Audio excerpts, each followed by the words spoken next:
Satin stitch is a series of short straight stitches that are worked side by side to cover an area.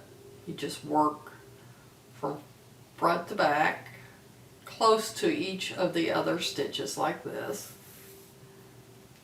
and this will form features, facial features on animals or dolls or toys, and you just simply work stitches together so that they cover the area that you need with the yarn that you're using.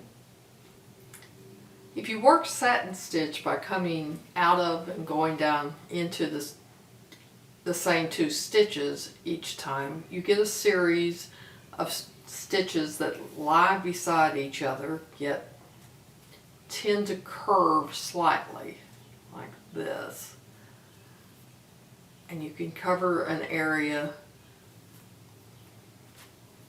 for a curved facial feature by using this method of coming in and out of the same stitch instead of having straight stitches side by side.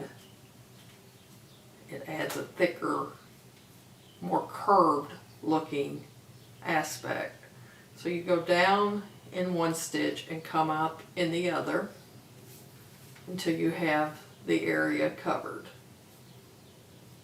like that.